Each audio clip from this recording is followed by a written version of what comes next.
What's going on, guys and gals? Darth back, and we are in Queensblade Limit Break, and in this one we are going to be touching on one of several updates they actually made to the game for game update 1/17/2023, and this one is in regards to the blossoms. So let's go take a look at the email here that they sent out, and I just want to point out that as usual they're not giving us advanced warning about changes and upgrades that they are making. I'm not talking about 24 hours or an hour notice either. I'm talking about giving us a week in advance notice. And that's going to be important in the follow-up video to this one and one of the other changes that they made to updated skills. But let's go under maintenance here and let's take a look at this line right here where they talked about upward adjustment to the blossom stats bonus. This is actually a good one. So you, like many others, may have noticed that your power increased overall, or more specifically for various warriors. And the reason that is because of that. They've increased the upward rewards of the blossom skills. What does that mean? Let's go in and take a look at what's going on, and this is in direct harmony with the skills update that they did. I'm going to touch on that in the follow-up video to this one that I'm going to be working on next. But let's go take a look at the blossoms. On Liliana here, if you look in the blossoms, you'll notice that they've increased the upward rewards. Basically, what they've did is they've increased the amount of benefit you get from upgrading each of these. You'll notice that a lot of these numbers are now different on your warriors.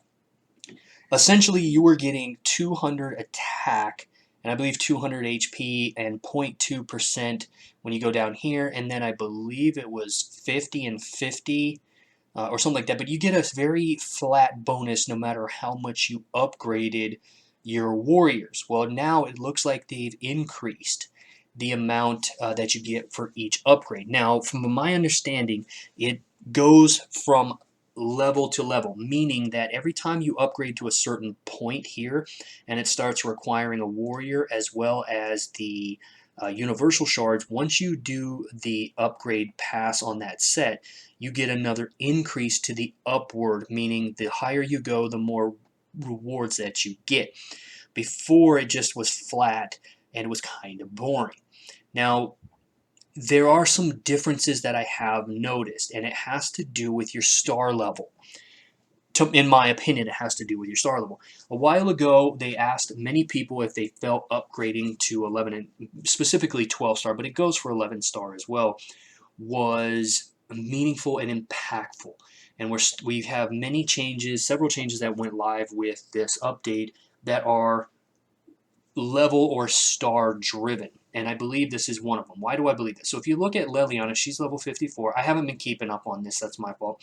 I get about 220 per increase. If you go to my next warrior here, I try to keep them all pretty even. She gets about 220 as well. But when you go down to, let's say,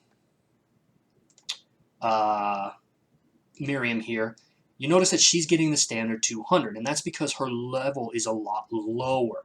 So essentially, it's not really star driven, even though you do have to be 10 star before Blossoms opens up. You still have to be 10 star, but the higher you go, the more bonus you're going to get. And that's why people are seeing an increase in power, is because Blossoms have been changed. They're giving you a slightly more, to make it more rewarding basically to invest in this scheme that they have. Now, make no mistake about it, because it requires these universal shards, and when you upgrade to PvP, it starts to require the spicy universal shards. This is to sell more shards. However, if they're going to push sales, normally they'll increase the cost of things and increase the cost of packs to get these with no benefit to your stats. At least they're giving you a benefit to your stats. Now, let's go take a look at the Ultimate Warrior, though, because my Ultimate Warrior is about the same level, 24, but you'll notice that she's getting a higher upward stat than even my level 54 Liliana. She's getting about 240 versus 220.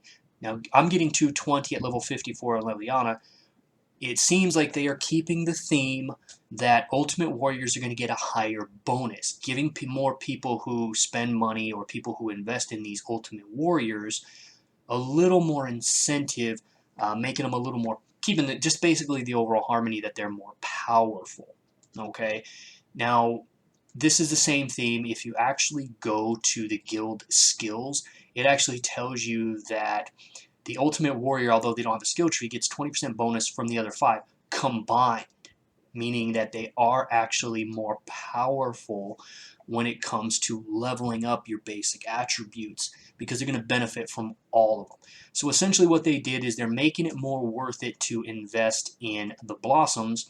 They're kind of marketing it that way. I'm at least glad they're giving us the benefit of not just, forcing us to buy, nobody forcing you to do anything, but, getting you to buy and invest these universal shards and blossoms instead of where they should be, forming new warriors. But at least they're giving you the benefits. So if you notice the power increase, it's because your blossoms have been updated. They're giving you more rewards at each interval. Now let's just clarify the interval of the blossoms. Every time you level up, I believe it's 6 rotations, you have to sacrifice a warrior and a certain amount of either universal shards or spicy universal shards for one rotation before you can go on to continue to level up. At level 60, you unlock the PvP blossoms, which requires a different currency. This is a welcome change, actually. I'm glad to see that they're rewarding you for the investment that you are putting into any particular aspect of the game. That's it for the Blossoms, guys. What do you think of this particular change? It's a slight increase in stats, but overall, the more you level up, the more benefit it's going to be. And anytime you can have an increase in stats, the better. I mean, am I right? Now, some are going to benefit more than others. I'm talking about the fish because now your speed is actually higher than it was before as well, making it much more difficult to speed tune against the fish. But anyways, that's it for this one, guys. In the next one, we're going to cover another really good change and update they made to the skills. Look forward to seeing you there. Sound off in the comments. Like, comment, and subscribe if you can. See you in the next one.